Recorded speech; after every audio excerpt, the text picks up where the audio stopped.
Hi, I'm Josh, and I am so grateful you've chosen to spend some time with me as I talk about the games that I played in the month of April 2023, and this was another fun-filled month. I actually played 12 different games throughout the month, and I even acquired a new-to-me game. Now, I am recording this in mid-May, and life circumstances are kind of getting in the way of my video production, so sorry if I haven't been releasing very many videos recently. It's been hard to catch up because, well, basically the reason I can afford to live in this house despite being on a disability income is because I rent out my basement, and my last renter just moved out at the end of April, and I figured it might take me a day or two to get the apartment cleaned up and ready to put back on the market again. But when I went down there, I realized that my renter had absolutely trashed the place, and I've spent about 30 or 40 hours doing cleaning, maintenance, repairs, and getting the whole place as good as new again. And I've finally just been able to get it back on the rental market again. So that has eaten up most of my time in May so far. It has been another challenge that I've been dealing with. So I'm anticipating that my games played in May is going to be a smaller list than it has been the past few months, because I tell you, 2023 so far has been a great month for gaming. But let us get into April here and talk about a bunch of fun games.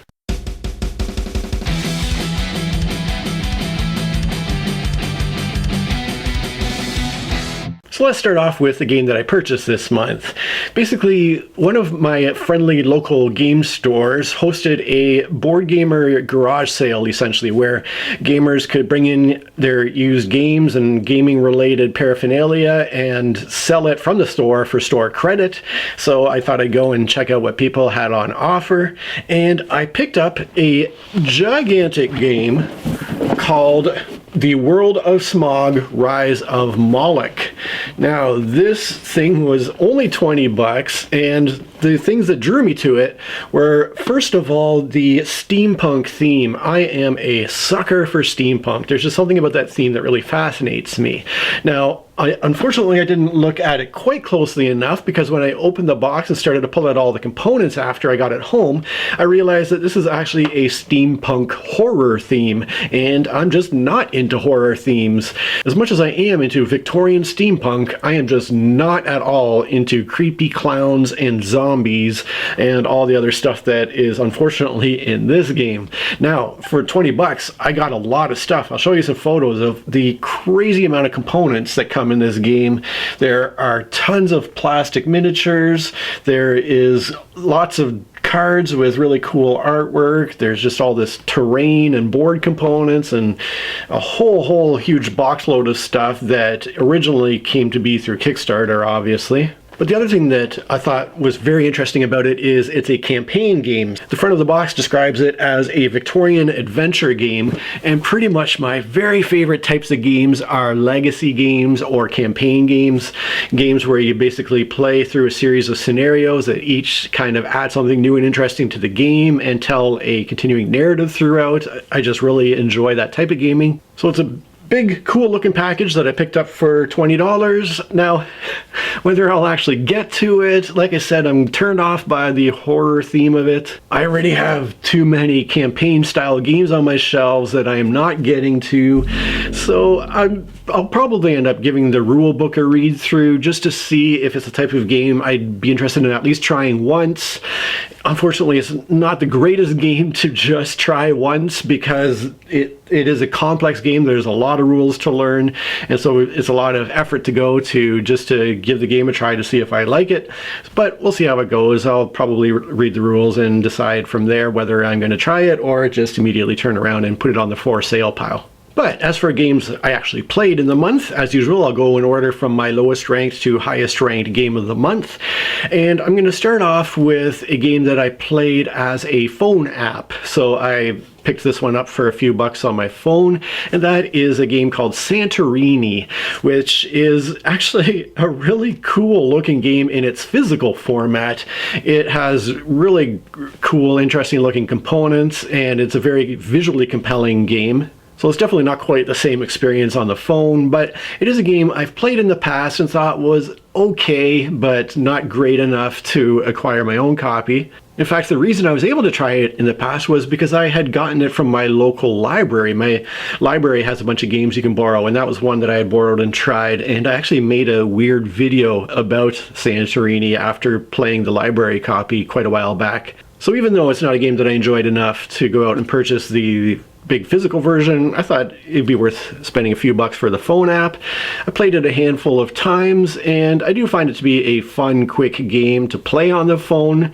Once you become really familiar with the game, you can knock off a game in as little as 2 or 3 minutes. I mean, it's really quite a straightforward game. In fact, I think it would quickly become a fairly boring and repetitive game if it were not for the fact that there are tons and tons of unique player powers, where it is strictly a abstract strategy game essentially, although there is a light theme of Greek gods pasted on there. But you can give each player a unique ability and see how that works for the game. And because there are so many different things you can try, it does actually keep the interest of the game going. The AI on my phone is really good. I beat levels 1 and 2 out of 5 levels. It took me quite a while, but eventually I beat level 3 out of 5 and haven't tried anything higher than that quite yet. And speaking of campaigns, there's also a little campaign you can play through on the phone, which I've started as well. So it's been a fun little diversion. I rate the game overall a 6.5 out of 10. I think it's an okay game, but there are definitely other abstract strategy style games that I enjoy quite a bit more than Santorini. I mean, chess is one example, but Hive as well is another one that I enjoy a lot more. The next 2 games actually on my list are both also 2-player abstract strategy games, although actually I think the next one can be played 2 to 4 players, and that is Azul, which is a game that has been highly popular over the past handful of years, to the point where they keep releasing new editions of this game with different themes, different artwork, and slightly different tweaks on the rules. The most recent one that is due to come out is Azul, the Travel Edition. I can't remember exactly what it's called, but it's one that, despite its popularity, I haven't played before, and I found it fairly fun. I think a big part of the appeal of the game is actually the physical components of the game. It has these very satisfying, chunky, Bakelite pieces, just like in Hive, like I just mentioned. It has fairly pleasing artwork, and so I think the visual presentation, I have to imagine, contributes to its popularity, but it's also a simple game to learn and offers some interesting tactical and strategic options when you play the game. Now, Azul does do one thing that I don't like in games, and that is the game end is triggered by the player. So the way the players carry out the game determines exactly when the game will end, but it is in the race to be the first player to achieve those conditions, because after the player has triggered the game end, then players have to tally up victory points to see who the actual winner is. And so you have a situation where you could be working towards the game end, but not quite be sure if you have enough victory points to pull out the victory, so you're kind of unsure whether to push for that ending or to stall a little longer and try to get some more points.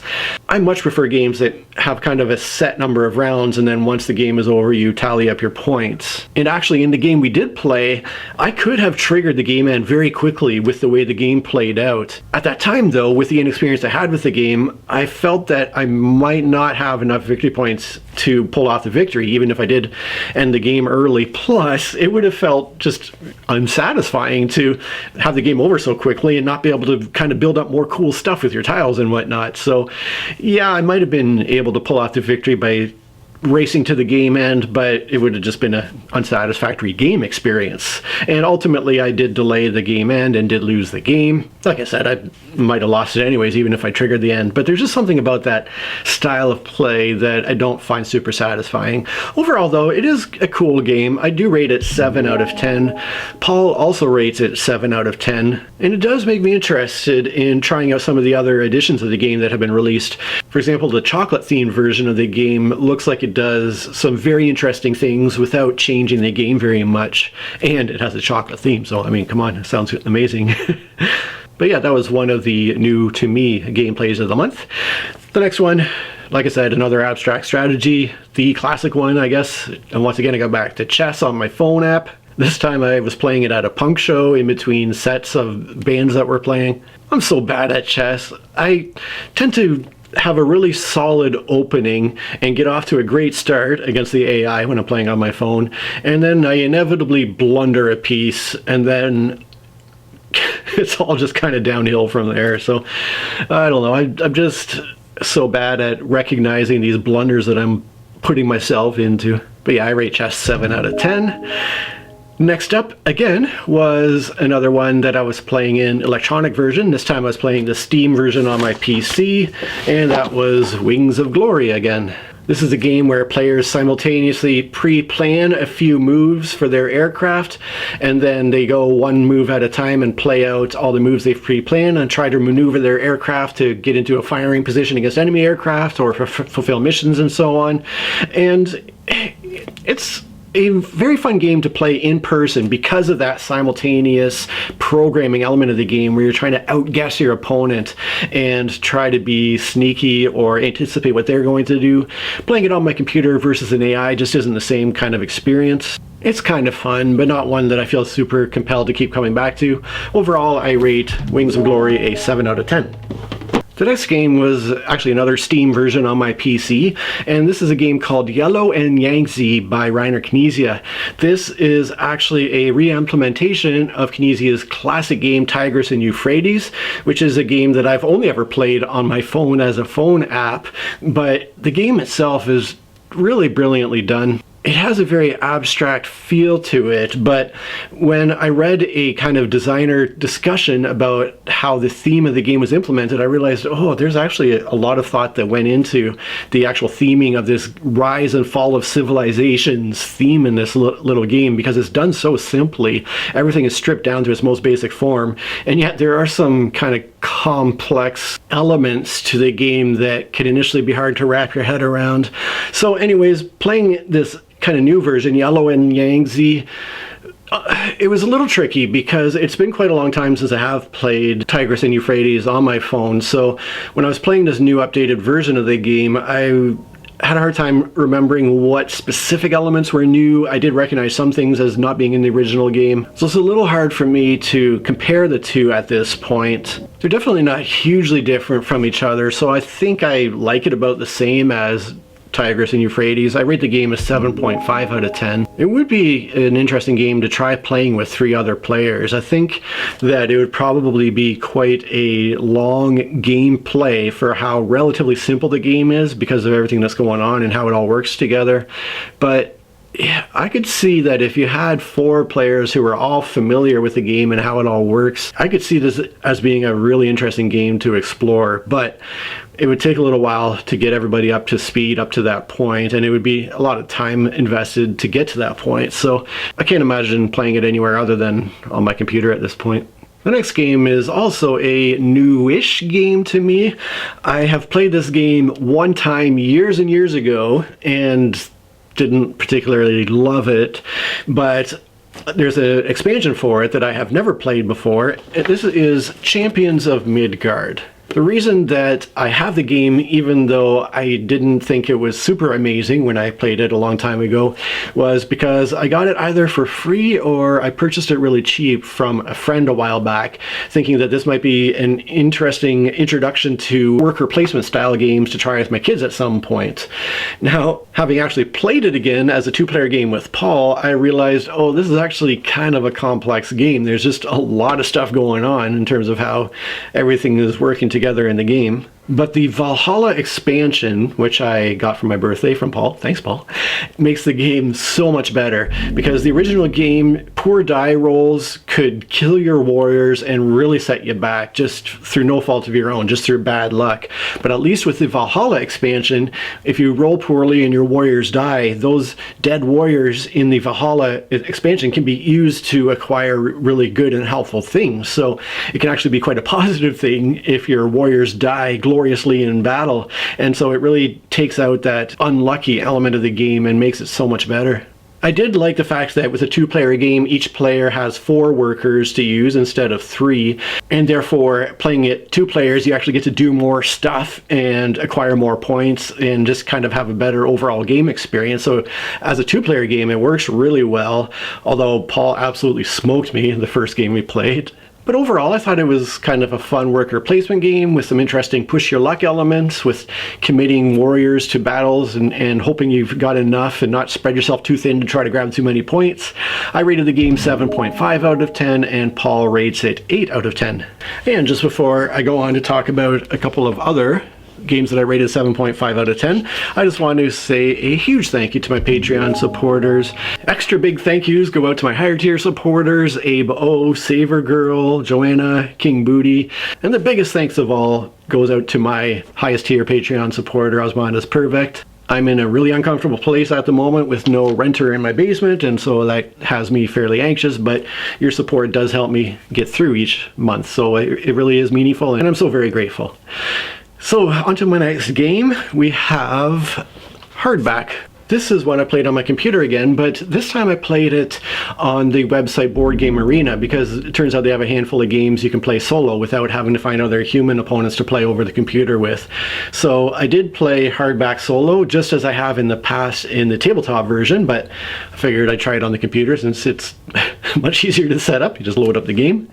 And I take back what I said after the last time I played Hardback solo, because at the time I had said it was so easy as a solo experience, but my goodness, it is so hard without using the character's special abilities or one or two other of these special additions that you can add to the game that help you get points more easily. Just playing the basic game solo is incredibly difficult. In the solo game, you're essentially racing against the AI to reach 60 victory points. And by the time the AI had reached 60 points to win the game, I was only about 30, so I was only like halfway through the points that I needed. And it only took about 11 turns for the AI to get those 60 points. So you don't have a lot of time in this game to build up the points that you need for a victory. So it is a challenge to the point where I don't know how you would win it without adding in kind of the extra modules that you can add in the physical version of the game.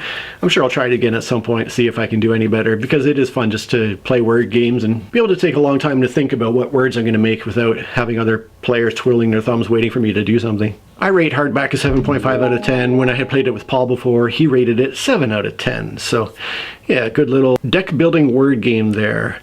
Another one that I got back to this month was the cooperative game V-Commandos, which has since been renamed V-Sabotage. This time I was playing two-player with Paul again, and we played kind of a two-level mission where we had to get through one terrain and then work our way onto the second terrain to accomplish the mission. The first terrain required a lot of stealth, and the second one was more kind of blowing up stuff than getting the heck out of there. So the stealth part of it was super challenging because we played 4 commandos, and we each controlled 2 commandos, and in comparison to controlling 1 or 2 as a solo experience, here's where I will say that the solo experience is so much easier, because a lot of this game comes down to being able to remain stealthy, not setting off the alarm and bringing in hordes of guards to really ruin your day.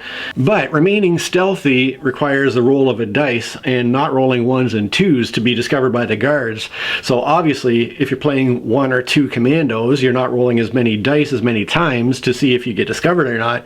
Playing 4 commandos, you're rolling a lot of dice and you're constantly getting discovered and setting off the alarm, and then making your life so much more difficult. So getting through that first part of the mission was tough, and of our 4 commandos, one of the ones I was playing was the medic, and the medic managed to save another commando's life, but just as he was trying to kind of exit and get out of there, the medic himself was killed. And so the 3 commandos that survived went on to the second part of the mission, where they had to use some dynamite to blow up some stuff and get out, and that part ended up being a breeze. They just kind of set off the dynamite and got out of there. So I found it interesting. That was kind of the opposite of my previous solo experience, where I found that sneaking around with 1 or 2 commandos and doing a stealthy mission was relatively easy, but then when I played the kind of having to blow stuff up and make a lot of noise and attract all the guards and get out of there alive, I found it harder playing solo. But it's sort of the opposite this time as a 2-player game with 4 commandos.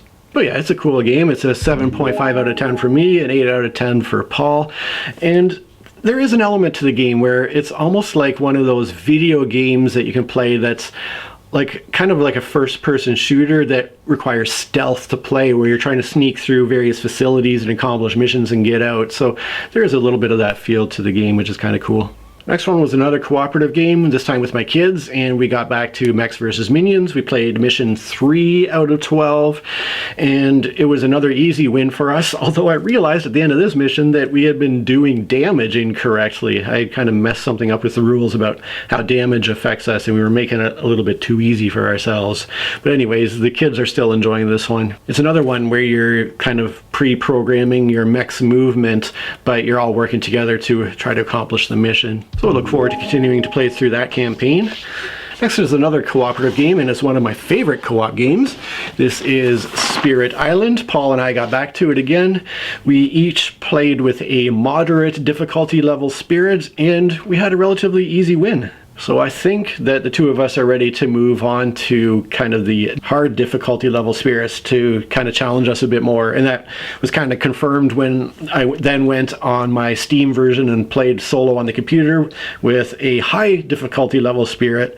And I actually won that game on turn 5 with the high difficulty level spirit. So I ended up knocking that one off pretty easily too. So we're definitely starting to get to know the game pretty well, and we're I think ready to challenge ourselves a little bit more. And the amazing thing about the game is there's so much you can add to it to change it and up the difficulty level and challenge yourself in all kinds of interesting different ways. So it is just a brilliant game. And the second last game is one I was so happy to get back to because I got to get Isle of Skye Big Box back to the table again. I just love tile laying games, and this is one of my favorites. All the expansions and modules you can throw in with the big box edition just all made the game so much more interesting and challenging. They do make the scores huge though, and yet despite the fact that you end up with big scores with all these different ways to score, this time I eked out the narrowest victory of 113 points to 111 over Paul. So I only beat him by 2 points despite all the stuff that was going on in the game, which was really cool. To have such a big game with so much going on come down to such a tight score is pretty cool. And I rate the game 9 out of 10. Unfortunately, Paul had previously rated it 8.5 out of 10, but after our second play, he stated that his rating for it was now 7.5 out of 10, so that dropped a little bit. Whereas I'm kind of thinking the opposite. I could almost even bump this game up to a 9.5 out of 10. I enjoy it so much. And then the very best of the month is going to be no surprise if you've been following along. The fact that we played Clank Catacombs again means that it is once again my number 1 of the month. Whereas in the previous month, we had played a game where I had died in the depths of the dungeon and therefore had gotten 0 points. This time around, Paul died in the depths, and I obviously ended up winning the game. It would have been close though if he had made it to at least the part of the dungeon where he could have been rescued. Even without the 20 bonus points of actually escaping the dungeon, he might have had enough points to pull out the victory at that point, but he just pushed it a little bit too far. And it makes me wonder the fact that we have each now died in the depths of the dungeon, which is something I almost never see in the original version of Clank or its expansions. It makes me wonder if Catacombs is actually a more challenging game, or if they just tempt you with more things to kind of go after and stay too long in the dungeon. It could be one or the other, I suppose, but either way, there is something to watch out for as we're playing Clank Catacombs, that, well, yeah, we got to make sure we get out of here so we can score all our points and come home with all our loot. So that was my gaming month of April. What have you been playing lately? Any new favorites? Are there any upcoming game releases that have you really excited? Please get into the comments and tell me what you've been playing. Let's talk about games. You know I love to do that, so it would make me really happy to chat with you a bit. And I'm going to annoy you once again by asking you to do all the YouTube stuff, to like and subscribe and all that.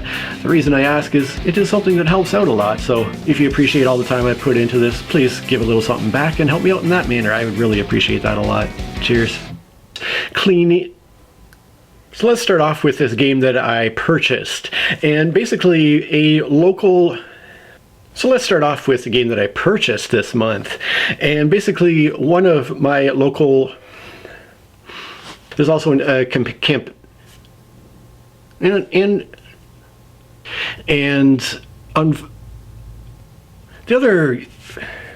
next game was actually another, and a huge, big. I was playing solo again. No, that's not even true. But just as he was trying to exit the commando, but just as the medic was. Next is another.